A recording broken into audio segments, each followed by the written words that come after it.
Chapter 2 How every agent acts for an end. The first thing that we must show, then, is that in acting every agent intends an end. In the case of things which obviously act for an end, we call that toward which the inclination of the agent tend the end.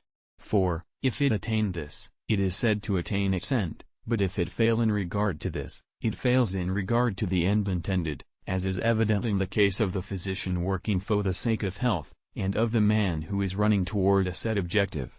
As far as this point is concerned, it makes no difference whether the being tending to an end is a knowing being or not. For, just as the target is the end for th archer, so is it the end for the motion of the arrow. Now every inclination of an agent tends toward something definite. A given action does not stem from merely any power, but heating comes from heat, cooling from cold. Thus it is that actions are specifically distinguished by virtue of diversity of active powers. In fact, an action may sometime terminate in something which is made, as building does a house, and as healing does in health. Sometimes, however, it does not, as in the cases of understanding and sensing. Now, if an action does in fact terminate in something that is made, the inclination of the agent tend through the action toward the thing that is produced. But if it does not terminate in a product, then the inclination of the agent tends toward the action itself. So, it must be that every agent in acting intends an end, sometimes the action itself, sometimes a thing produced by the action. Again, with reference to all things that act for an end, we say that the ultimate end is that beyond which the agent seeks nothing else. Thus, the action of a physician goes as far as health, but when it is attained there is no desire for anything further. Now, in the action of all agents, one may find something beyond which the agent seeks nothing further. Otherwise, actions would tend to infinity, which is impossible. Since it is impossible to proceed to infinity, the agent could not begin to act, because nothing is moved toward what cannot be reached. Therefore, every agent acts for an end. Besides, if the actions of an agent are supposed to proceed to infinity, then there must be as a consequence to these actions either something that is produced, or nothing. Supposing that there is something that results, then the existence of this thing would come about after an infinite number of actions. But that which presupposes an infinite number of things cannot come into existence, since it is impossible to proceed to infinity. Now, that which is impossible in regard to being is impossible in regard to coming into being. And it is impossible to produce that which cannot come into being. Therefore, it is impossible for an agent to begin to produce something that presupposes an infinite number of actions. Supposing, on the other hand, that nothing follows as a product of these actions, then the order of such actions must either depend on the ordering of the active powers, or it depends on the ordering of objects. Indeed, it is impossible to proceed to infinity, either through a series of active powers or through a series of objects.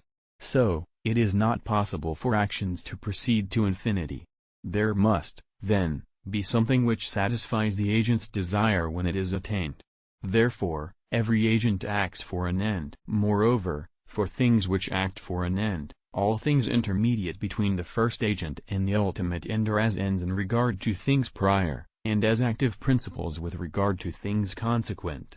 So, if the agent's desire is not directed to some definite thing, but, rather, the actions are multiplied to infinity, as was said, then the active principles must be multiplied to infinity. This is impossible, as we showed above. Therefore, the agent's desire must be directed to some definite thing. Furthermore, for every agent the principle of its action is either its nature or its intellect. Now, there is no question that intellectual agents act for the sake of an end, because they think ahead of time in their intellects of the things which they achieve through action, and their action stems from such preconception. This is what it means for intellect to be the principle of action. Just as the entire likeness of the result achieved by the actions of an intelligent agent exists in the intellect that preconceives it, so, too, does the likeness of a natural resultant pre-exist in the natural agent, and as a consequence of this, the action is determined to a definite result. For fire gives rise to fire, and an olive to an olive. Therefore, the agent that acts with nature as its principle is just as much directed to a definite end, in its action, as is the agent that acts through intellect as its principle. Therefore, every agent acts for an end. Again, There is no fault to be found, except in the case of things that are for the sake of an end. A fault is never attributed to an agent, if the failure is related to something that is not the agent's end. Thus, the fault of failing to heal is imputed to the physician, but not to the builder or the grammarian. We do find fault with things done according to art, for instance, when the grammarian does not speak correctly, and also in things done according to nature, as is evident in the case of the birth of monsters. Therefore, it is just as true of the agent that acts in accord with nature as of the agent who acts in accord with art and as a result of previous planning that action is for the sake of an end. Besides, if an agent did not incline towards some definite effect, all results would be a matter of indifference for him. Now, Handwo looks upon a manifold number of things with indifference no more succeeds in doing one of them than another. Hence, from an agent contingently indifferent to alternatives no effect follows, unless he be determined to one effect by something. So, it would be impossible for him to act. Therefore, every agent tends towards some determinate effect, and this is called his end. Of course, there are some actions that do not seem to be for an end. Examples are playful and contemplative actions, and those that are done without attention, like rubbing one's beard and the like. These examples could make a person think that there are some cases of acting without an end. However, we must understand that contemplative actions are not for another end, but are themselves ends. On the other hand, acts of play are sometimes ends, as in the case of a man who plays solely for the pleasure attaching to play. At other times they are for an end, for instance, when we play so that we can study better afterward.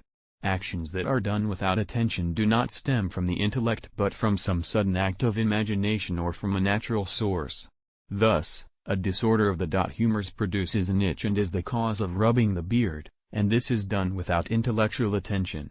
So, these actions do tend to some end, though quite apart from the order of the intellect. Through this consideration the error of the ancient natural philosophers is refuted. They claimed that all things come about as a result of material necessity, for they completely excluded final cause from things,